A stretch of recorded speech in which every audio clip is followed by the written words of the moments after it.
When China launched its peculiar desert experiment, hardly anyone thought it had a chance. The terrain was parched, the winds relentless, the earth barren. The idea of planting trees out there struck most people as absurd. There were serious questions about whether something like this could ever actually work. But even as skeptics scoffed, the country pressed forward without hesitation. Seasons turned into years, and something remarkable started taking shape on the horizon. The scale of the change would leave every doubter without a word to say. What came next would make clear why this undertaking reshaped so much. The desert that put an entire nation at risk. Across northern China, there was a period when the land itself appeared to be disappearing. Entire villages got swallowed beneath rolling walls of dust. Rivers grew thin and shallow. Fields that once yielded wheat turned into empty, lifeless stretches of earth. The world looked on as China faced a challenge far bigger than pollution or overcrowding. It was locked in a struggle against the desert, and very few believed victory was possible. For many years, the sands had crept forward slowly, but without pause. What began as isolated dry patches in distant provinces had grown into a nationwide crisis by the close of the 20th century. Whole regions were being consumed one by advancing desertification. This went well beyond an environmental concern. It posed a direct threat to food supply, to public health, and to the stability of the country itself. The roots of the problem ran very deep. In the frantic push toward modernization, following 1949, China pushed its land far beyond its limits. Forests were stripped away to satisfy the hunger for timber. At the same time, excessive grazing tore apart the grasslands. Farmers worked the same soil season after season until it was completely drained of vitality. With each passing year, as plant cover disappeared, the ground grew more fragile and exposed. Powerful winds from the north began lifting away the topsoil layer by layer. By the year 2000, close to one-third of China's total land area had fallen to desertification. The Gobi Desert on its own was expanding by more than 1,000 square miles annually. The Taklamakan Desert, widely known as the Sea of Death, loomed as the most dangerous force of all. Its enormous shifting dunes had already swallowed ancient trade routes whole, long centuries before.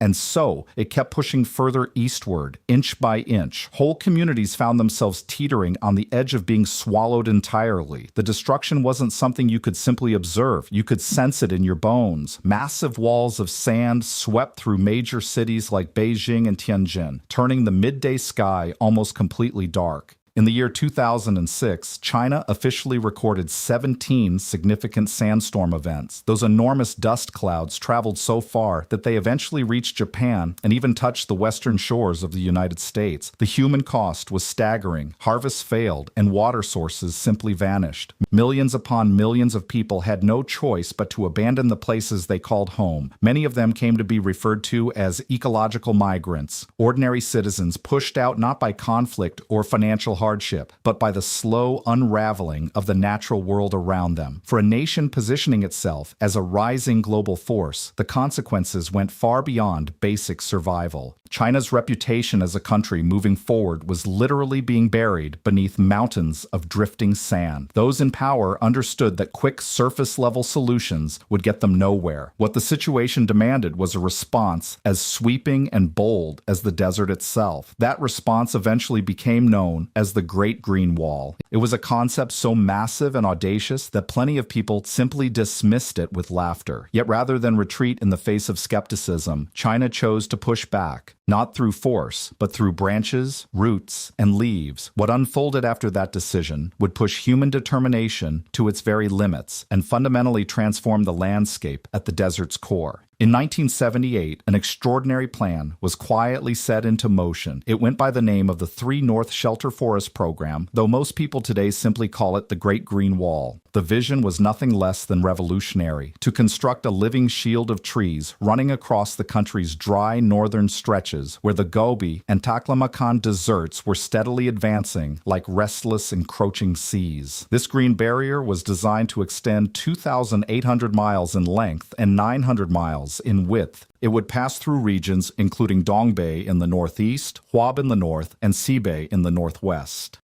The core goal was to breathe life back into land that had crumbled into dust. But what truly set this undertaking apart wasn't merely its breathtaking scale, it was the degree to which it called upon an entire nation to take part. Every tier of government played its role, from local officials all the way up to central planners in Beijing. Citizens throughout the nation were called upon to participate. Schools, factories, and military units alike were given tree planting responsibilities. For many people, this was more than labor. It felt like a shared mission tied to survival itself. The initiative was broken into 8 phases, stretching across 73 years, running from 1978 all the way to 2050. By the time it concluded, the goal was to rehabilitate more than 35 million hectares of worn-out, degraded land. To support this effort, China launched the Grain for Green program in 1999. Farmers who agreed to retire their exhausted agricultural plots received food and financial compensation in return for converting that land into grassland or forest. This was among the boldest bets China had ever placed. It was a struggle to push back against nature itself, but would it actually work? Could a living barrier built from trees genuinely hold back the relentless advance of the desert? From dusty, barren stretches to gradually greening plains, something truly extraordinary began to take form across northern China, even as many doubted it could endure. What had begun as a desperate response to creeping sands was steadily growing into something far larger, a national calling. In 1981, the country formally designated March 12th as National Tree Planting Day. That decision turned what had been a state-led project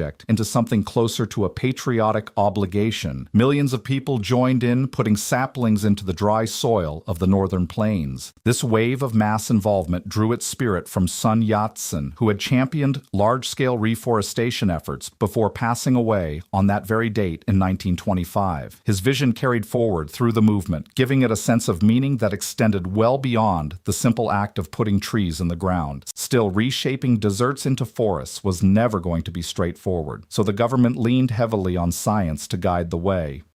Researchers began conducting wide-ranging studies using satellite technology to monitor how forests were growing and to measure how well the trees were actually surviving. The findings from that work gave rise to improved techniques for restoring damaged land. Each region confronted its own set of difficulties, particularly across the harsh, arid northern stretches where countless plant species simply refused to establish themselves. Yet no setback was enough to stop the momentum. Farmers tried out irrigation methods, woven straw grids, and soil treatments designed to hold moisture in the ground. As the years passed, the project grew into something much broader than tree planting alone. Grasslands were brought back to life, shrubs took hold across the terrain, and crops bred to endure desert conditions began to thrive. This varied combination made the ecosystem far more resilient, keeping the land from slipping back into barrenness. By the early 2000s, aerial photographs revealed spreading patches of green in areas where only dust had existed before. Inner Mongolia and Shanxi were showing real signs of recovery. Setbacks were inevitable. Naturally, certain trees perished, and specialists questioned whether the entire undertaking could be sustained. Still, in spite of those losses, a quiet national pride quietly took hold across the country. The Great Green Wall was rising and nowhere near its final form, the desert that refused to give in. In the beginning, the world could barely take China's grand desert ambition at face value. The notion of establishing forests across one of the most unforgiving stretches of land on the planet struck many as borderline unrealistic. Could trees genuinely survive in places where rainfall was almost non-existent and summer winds tore across the land without mercy? A great many experts believed the answer was simply no. During those early years, that skepticism appeared well-founded.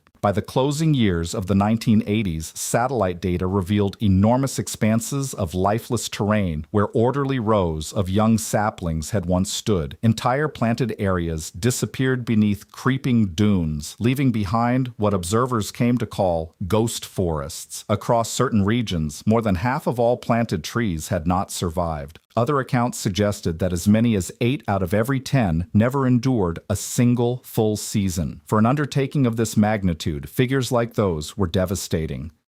Environmental researchers grew increasingly vocal in their criticism, cautioning that China had been planting varieties poorly matched to dry, salt-heavy soils. Poplars and pines, which had been among the most favored selections early on, struggled to stay alive without continuous watering and added nutrients. With no biodiversity to speak of, these single-species plantations turned into hotbeds for disease and infestation. Rather than restoring the land, specialists feared the campaign could actually be causing more harm than good. Water supply was another growing concern. Certain researchers highlighted that large-scale tree planting was drawing critical moisture away from neighboring farmlands and river systems. Was it possible that the very trees intended to halt desertification were quietly draining the surrounding land dry? That question stirred fresh controversy, both inside China and well beyond its borders. Internationally, the project drew sharp criticism. Foreign correspondents dismissed it as a grand illusion, something pursued more for appearances than for genuine results. Headlines branded it green theater, suggesting China was putting on an environmental performance that looked striking but delivered very little. Western policy organizations challenged the expenditure, calling it a waste of resources. Others ridiculed it as burying money in the sand, a phrase that caught on quickly and spread widely. Even within the country itself, opinions were far from unified. Local scientists expressed frustration over how achievements were being evaluated. Progress was frequently measured by how many trees went into the ground rather than how many actually took root and lived. In certain regions, farmers grumbled that mandatory planting had pulled workers away from their fields. Still, in spite of all the pushback, the government showed no intention of walking away from the initiative. Rather than scaling back, China chose to refine its methods. Fresh teams of ecologists and engineers were deployed to observe the terrain far more carefully. They examined which areas called for grasses rather than trees, and where shrubs might flourish better than full forests. The strategy was shifting, and so was the thinking behind it. It had moved beyond simply putting trees in the ground. It had become about truly understanding the land.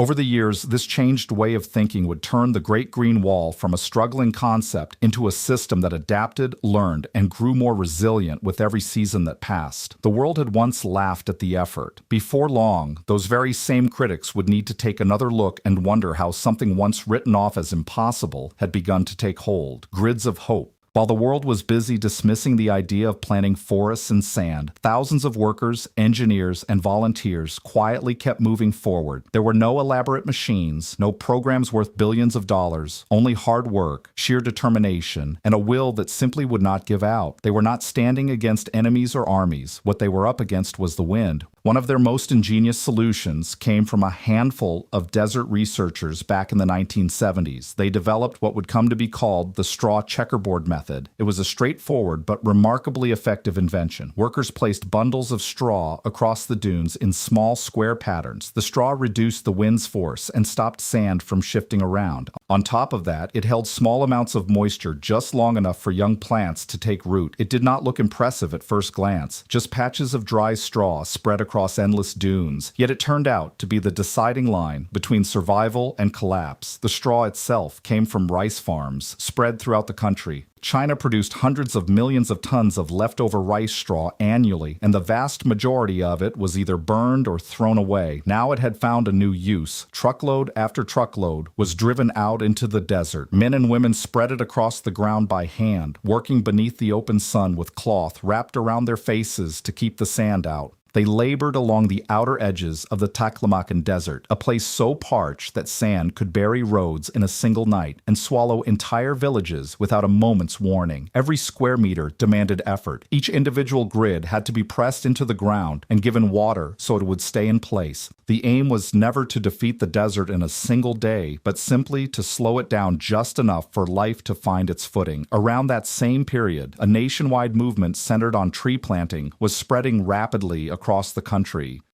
From 1982 through 2021, volunteers alone were responsible for planting over 78 billion trees, but none of it came without a struggle. The ground was tough and parched, and in certain spots far too salty for any vegetation to take hold. Workers pushed through it using only the most basic of tools. Water had to be hauled in on tanker trucks from elsewhere. Some crews dug small irrigation channels by hand, carefully directing whatever water they could spare toward the freshly planted young trees. To improve the soil's quality, they blended in compost and clay, giving it a better chance of retaining moisture. It was grueling, exhausting labor, many days wrapped up with almost nothing to show for it. The heat could be punishing, and the sand was relentless in its movement. Still, the straw checkerboard grids started delivering results. Satellite footage later showed that sand drift in certain regions had fallen by nearly 100%. Plant life began to take root and hold on. Patches of green started appearing in places that had once been nothing more than bare, windswept dust. Yet just as the dunes seemed to quiet down and new growth pushed through the surface, a fresh challenge was already forming on the horizon. The desert had not truly been beaten, it had simply been slowed. A great many of the planted trees were still fighting to stay alive. The fierce winds came back, and those who had once dismissed the effort began questioning whether any of it could hold up over time. What was coming next would push China's resolve further than it had ever been pushed before. The green vision came under serious pressure. What had started as China's defining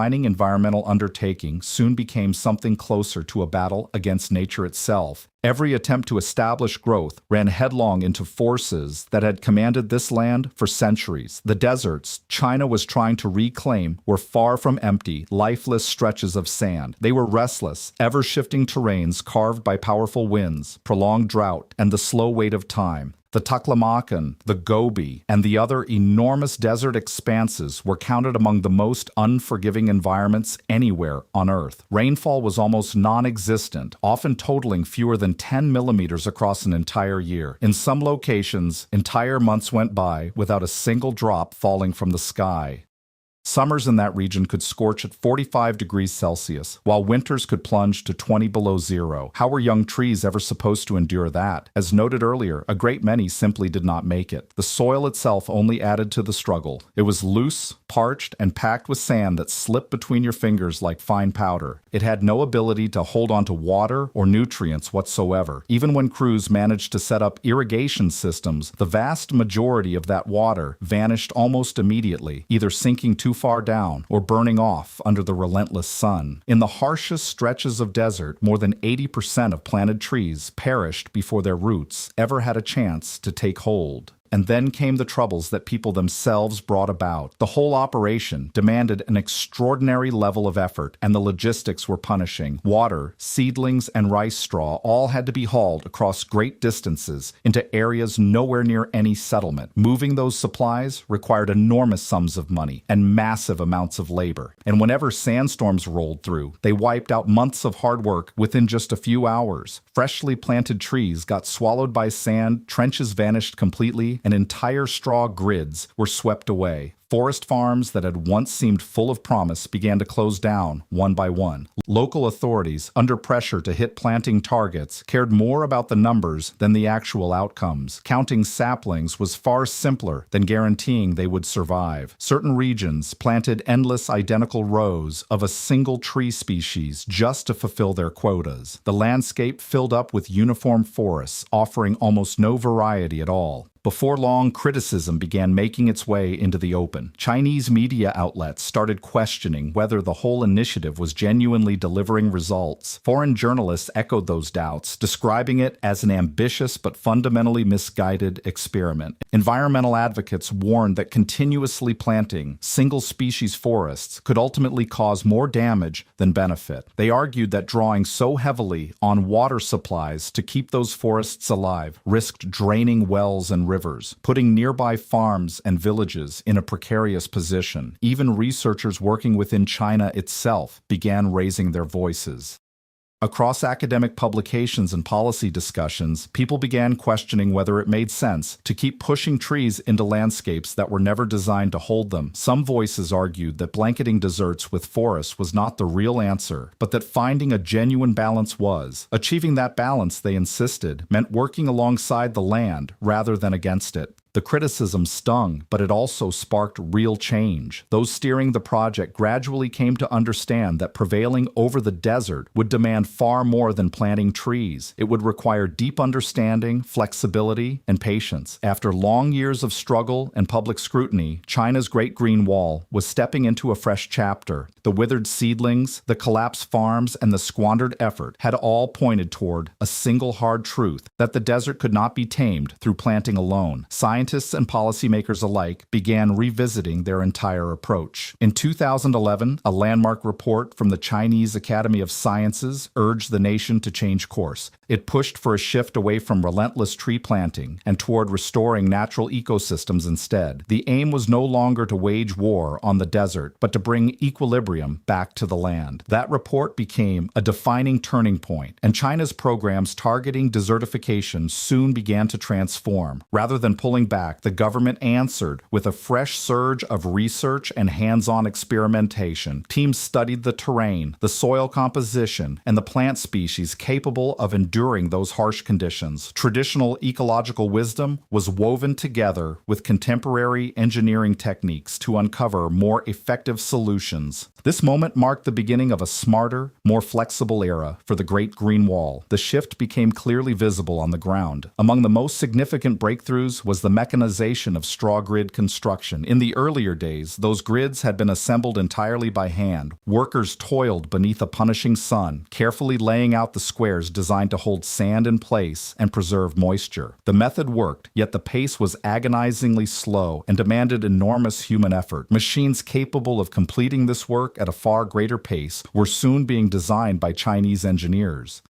Automated equipment for digging trenches and laying straw emerged, able to cover terrain up to 6 times faster than workers doing it by hand. This advance made large-scale dune stabilization possible, converting areas that once seemed hopeless into managed zones where plant life could take hold. The setbacks of earlier years had become valuable lessons. Rather than pushing trees to grow where conditions wouldn't allow it, China started combining engineering, science, and nature into a single unified approach. This is how science helped rebuild the desert. The shift went far beyond machinery and labor. A wave of ecological refinement swept through everything China believed it understood about holding back the desert. After many years of planting trees that simply couldn't endure, researchers came to understand that the issue wasn't only the technique being used. The real problem was the type of trees that had been chosen. The long-standing dependence on fast-growing species had proven unsuccessful. These trees were too delicate, demanded too much water, and had never truly belonged in that harsh environment. So a new direction was taken. Rather than driving unsuitable species into the sand, focus moved toward plants native to desert conditions. Species including saxaul, goji, and tough desert grasses began spreading across the dunes. These plants could endure long stretches without rain, holding the soil in place and helping restore a natural balance. They didn't merely stand against the wind, they contributed to building whole ecosystems capable of sustaining themselves over time. Yet the transformation wasn't limited to plant life alone. Chinese researchers turned their attention beneath the surface. The desert's greatest vulnerability lay in its soil. Because of this, experiments began into ways of strengthening it. Mixtures of biochar, organic compost, and microbial inoculants were tested, each intended to help sandy ground retain moisture and nutrients. In certain areas, small-scale drip irrigation systems were installed, delivering water with precision exactly where it was most needed. In other cases, researchers introduced mycorrhizal fungi directly into the soil, boosting root strength and raising plant survival rates considerably. Meanwhile, engineering and ecology began blending together in remarkable and unexpected ways.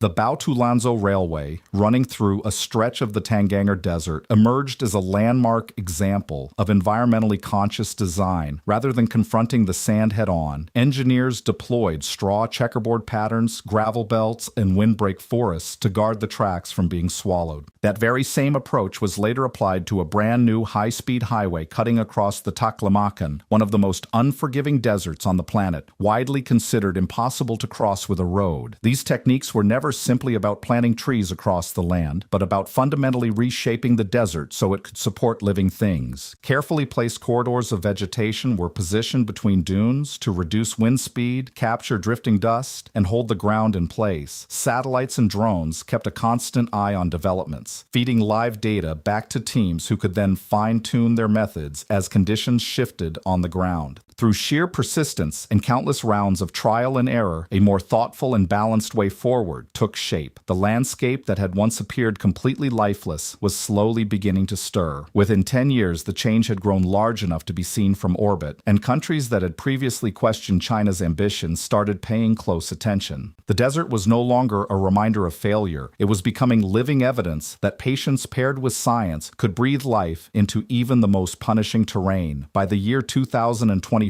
China had accomplished something most people once thought simply out of reach. A green belt stretching nearly 1,800 miles now encircled the Taklamakan Desert, turning one of the world's most brutal environments into a thriving shield of trees, grasses, and restored soil. Where winds had once carried walls of sand that swallowed roads and buried entire villages, they now carried the fragrance of fresh growth and moist earth. This transformation had not unfolded quickly or easily. Countless years of careful planning, setbacks, and hard lessons had built the foundation for everything standing there today. Between 2016 and 2020, over 21 million acres of barren wasteland were transformed into flourishing green zones.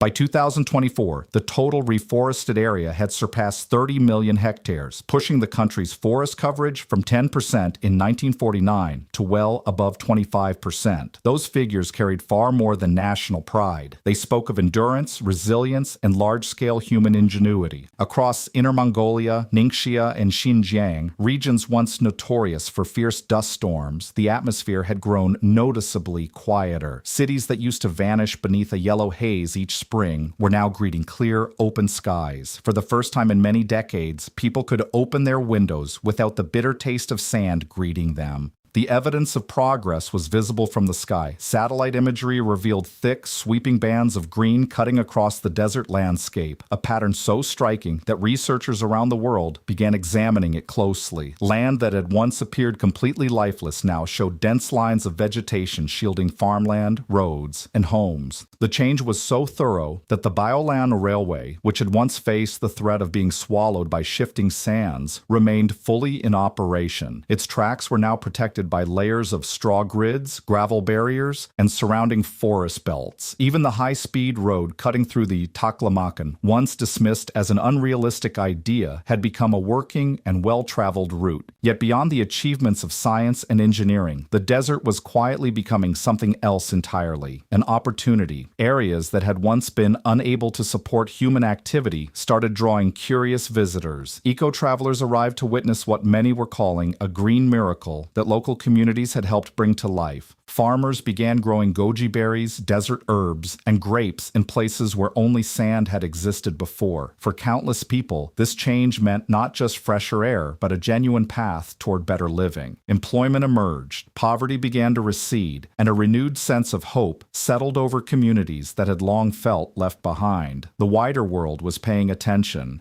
Countries battling desertification within their own borders began sending specialists to learn from China's approach. Environmental organizations that had once questioned whether the project could ever truly succeed found themselves compelled to recognize what had actually been accomplished. China was no longer the one learning from others.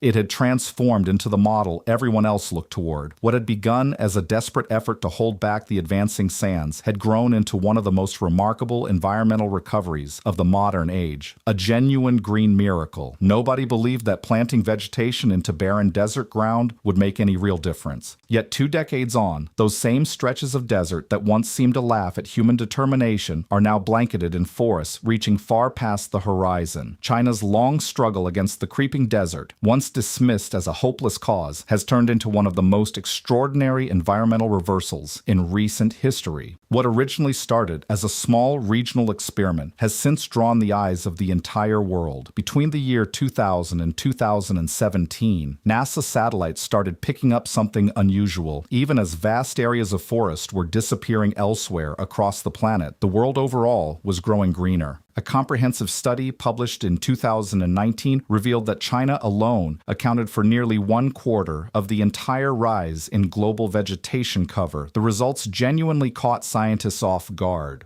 A large share of this growth came not from forests regenerating naturally, but from carefully planned reforestation efforts and land restoration programs that China had been leading. The Great Green Wall, alongside other large-scale planting initiatives, formed the very foundation of this broader movement. The sand that had once drifted hundreds of miles to smother northern cities began to slow and settle. Wind erosion gradually lost its strength. The air became noticeably cleaner. Farmland flourished once more in regions that had sat abandoned for many years. These environmental gains went well beyond how things looked on the surface. As plant life returned, the soil began absorbing carbon dioxide, giving China a way to offset a portion of its emissions and strengthen its environmental reputation. Researchers also documented a meaningful drop in dust storms and fewer people seeking medical attention for breathing-related conditions. And alongside all of this came something quietly wonderful: the return of small birds and wild mammals to lands that had long been silent. Every new patch of green represented a fresh micro-habitat, forming where emptiness had existed before.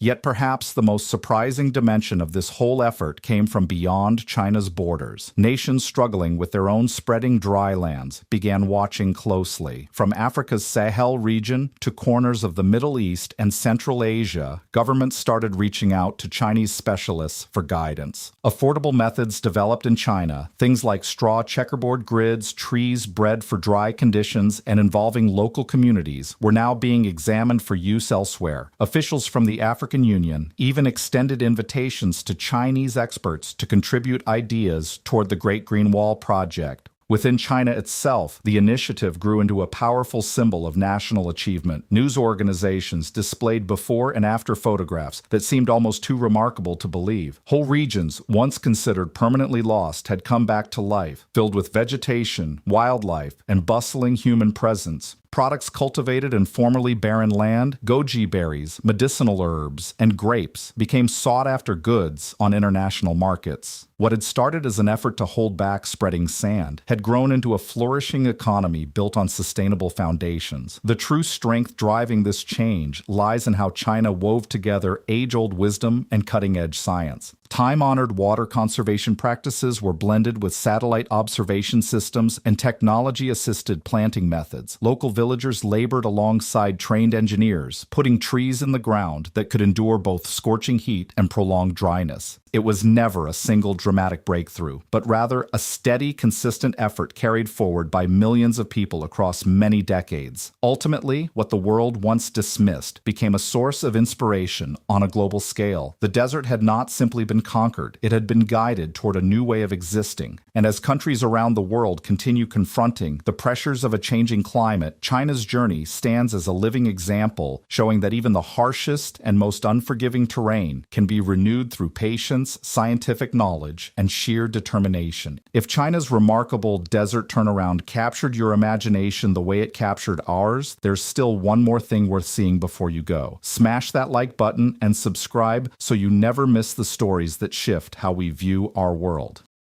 Thanks for watching. Catch you, and catch you in the next one.